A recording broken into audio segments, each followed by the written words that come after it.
Friends, இன்றைக்கி morning நம்ம வீட்டில் லஞ்சு எதுவுமே செய்யலை. ஹஸ்பண்டுக்கு இன்றைக்கி வேலை லீவுன்றனால சரி மதியானமே செஞ்சுக்கலான்னு சொல்லிட்டு விட்டாச்சு.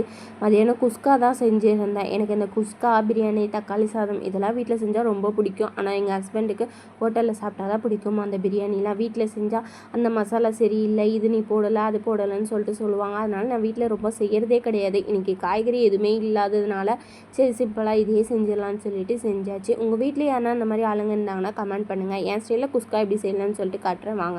ஒரு பாத்திரத்தில் ஒரு 6 கரண்டி எண்ணெய் சேர்த்துக்கலாம். எண்ணெய் நல்லா சூடானதுக்கப்புறம் பிரியாணிக்கு சேர்க்குற ஸ்பைசஸ்லாம் சேர்த்துக்கலாம். பட்டை, லவங்கம், ஏலக்காய், கடற்பாசி இதெல்லாம் சேர்த்துட்டு நல்லா பொரிஞ்சதுக்கப்புறம் ஒரு 3 வெங்காயத்தை நீல வாக்கில் கட் பண்ணி அதையுமே அது கூட சேர்த்துக்கலாம்.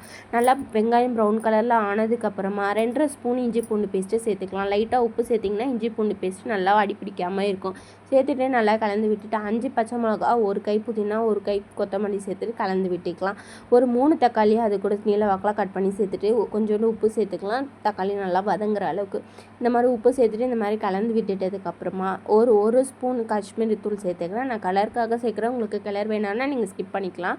2 ஸ்பூன் தனி மிளகாய் தூள் சேர்த்துக்கலாம். 1 ஸ்பூன் மஞ்சள் தூள் சேர்த்துட்டு நல்லா கலந்து விட்டுக்கலாம். கலந்து விட்டதுக்கப்புறம் நல்லா தொக்கு மாதிரி வந்ததுக்கப்புறம் அதில் எண்ணெய் பிரிஞ்சு வரும். எண்ணெய் பிரிஞ்சு வந்ததுக்கப்புறமா 1 கப்பு தயிர் அது கூட சேர்த்துக்கலாம். தயிர் சேர்த்து நல்லா கலந்து விட்டுக்கலாம். கலந்து விட்டதுக்கப்புறம் நீங்கள் எந்த பாத்திரத்தில் அரிசி எடுத்துருக்கீங்களோ அந்த பாத்திரத்தில் 2 பாத்திரம் தண்ணி சுடு தண்ணி சேர்த்துருக்கேன். உங்களுக்கு சுடு தண்ணி வேணும்னா நார்மல் தண்ணி கூட சேர்த்துக்கலாம். சேர்த்துட்டு இந்த மாதிரி நல்லா கொதி வந்ததுக்கப்புறம் ஊற வச்சுருந்தா அரிசி சேர்த்துருக்கேன். அரிசி நான் நார்மல் அரிசி தான் சேர்க்குறேன். பாஸ்மதி ரைஸ்லாம் இன்றைக்கி நான் சேர்க்கலாம். என்கிட்ட இல்லை, அதனால் நான் சேர்க்கலாம். உங்கள்கிட்ட நீங்கள் இருந்தால் நீங்கள் சேர்த்துக்கோங்க.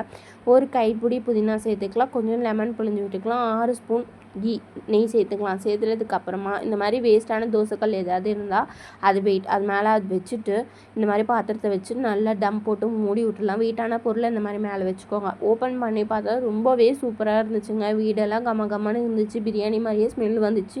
உண்மையாக நீங்கள் உங்கள் வீட்டில் ட்ரை பண்ணி பார்த்துட்டு எப்படி வந்துச்சுன்னு சொல்லிட்டு கமெண்ட் பண்ணுங்கள்.